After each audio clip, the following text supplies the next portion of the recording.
जब सुने के होई भोजपुरी गाना बस बजे के चाही गाना।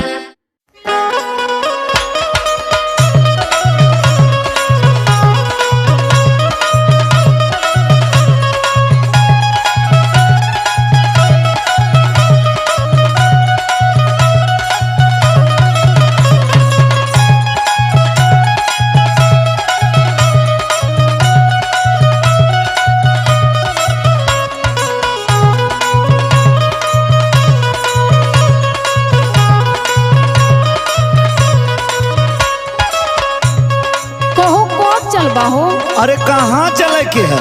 तू हूँ गजब आदमी हुआ। कई दिन से माई परेशान भइले बिटिया कब अबू बिटिया कब अबू। तू हुआ कि आजकल टरकौले रहत बड़ा। अरे तो इतना आसान ना हो जितना तू समझत है। ससुरारी न जाए के है। अरे तो दिक्कतिया का है? सुना बताओ थी। बोला।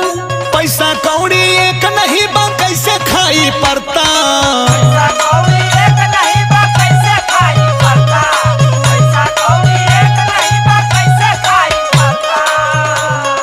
पैसा कौड़ी एक नहीं बा कैसे खाई पड़ता। ससुररिया जाए में बड़ी लाग जाला खर्चा।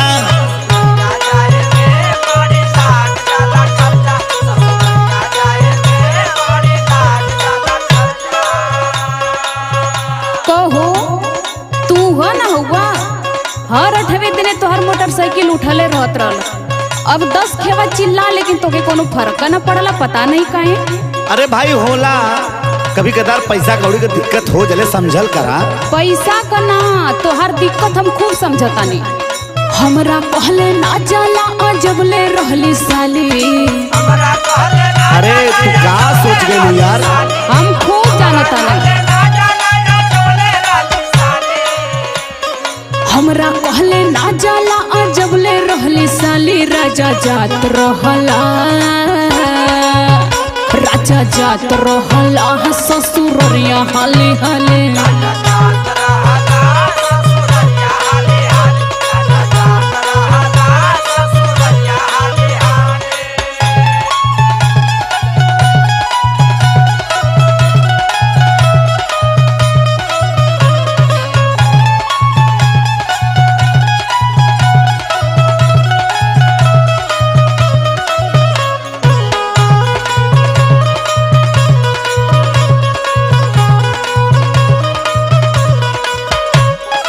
अच्छा तोहू कौनो एगो बात धै लेबू तोके धैल ही रहबू छोड़बू ना।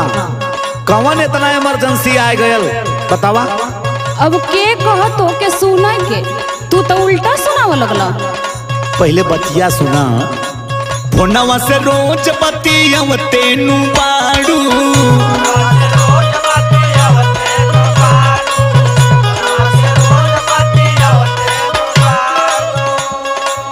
हाल चल नहीं हर के पवते नु बाड़ू।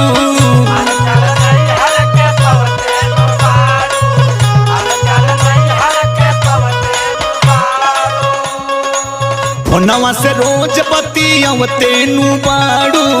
हाल चल नहीं हर के पवते नु बाड़ू। उहवा जाके सबके का सुनै बुसीवा चर्चा।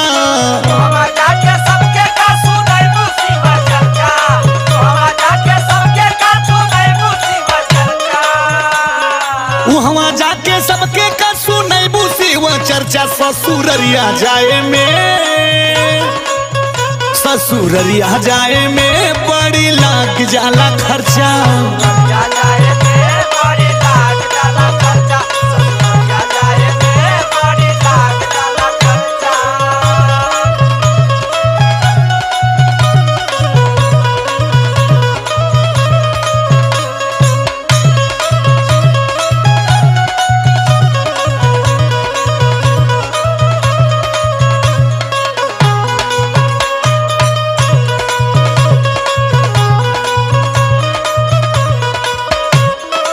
ऐसा ना कि अब तू जा चाहे मत जा।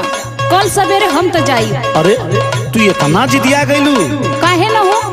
तब तो तू कूद के अम्मा के देखे जात रहला। देखे ना अपन आँख से के जात रहला।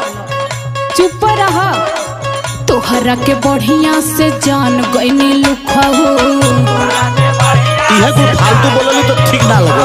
अब ही कहाँ बोलता है, हमार दिमाग ऐसे ही तू खराब करा। कई घंटा रोज बतियावत रह झूठहू।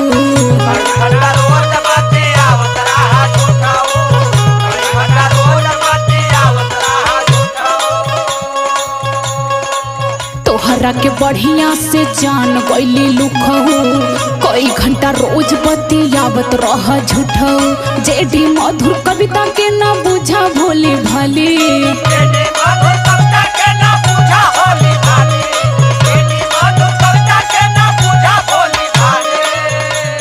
जेडी धनंजय कविता के ना बुझा भोली भाली। राजा जात रहला, राजा जात रहला ससुररिया हाले हाले।